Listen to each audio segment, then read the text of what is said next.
Russian Foreign Minister Sergey Lavrov issued a stunning accusation. He claimed the United Kingdom is 100% involved in what Russia now calls Ukrainian terrorist attacks on its territory. Speaking at Moscow's Future Forum 2050, Lavrov stated Ukraine would be helpless without British support. He warned that Russia will take all necessary measures to protect its people. These remarks come amid escalating cross-border strikes and drone incursions, many targeting Russian infrastructure deep beyond the front lines. Russia blames Ukraine, but increasingly also the Western intelligence networks believed to aid such operations. Lavrov's comments pushed the narrative further, suggesting that British involvement is no longer just advisory or logistical, but operational. He didn't mince words. According to Lavrov, British intelligence and military planning have become direct enablers of Ukrainian strikes. The implication? The UK is not just an ally of Ukraine, it's now, in Russia's eyes, a co-belligerent. The UK has not formally responded to Lavrov's charges, but its long-standing support for Ukraine includes advanced weapons, cyber and signals intelligence, and battlefield coordination.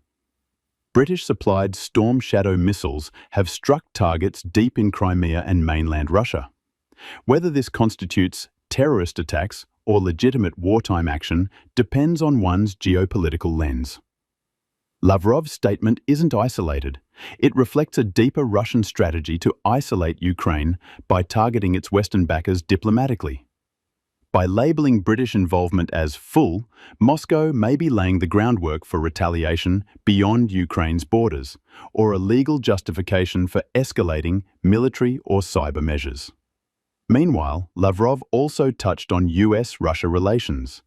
He claimed some stabilization had occurred since Joe Biden left office earlier this year. But he criticized Washington's refusal to engage on arms control, particularly its silence on a Russian-proposed moratorium on intermediate and short-range missiles in Europe. This proposal echoes the now-defunct INF Treaty signed in 1987 between the US and Soviet Union. That treaty, aimed at reducing Cold War tensions, collapsed in 2019 after Washington's withdrawal.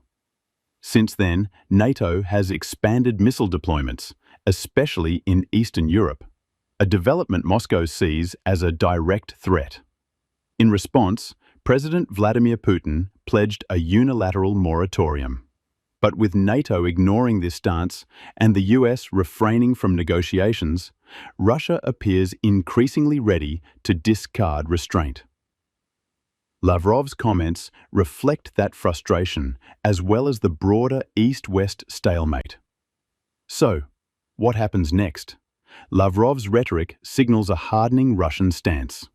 As accusations escalate and diplomatic norms erode, the risks of miscalculation grow. If Russia genuinely views the UK as operationally involved in attacks, that could open the door to hybrid responses, cyber attacks, diplomatic expulsion, or worse. As Europe enters an era of revived missile posturing and proxy confrontation, Lavrov's words remind us that Cold War echoes are no longer history, they're headlines. Whether or not the UK is truly 100% involved, the perception alone may be enough to escalate this already dangerous conflict.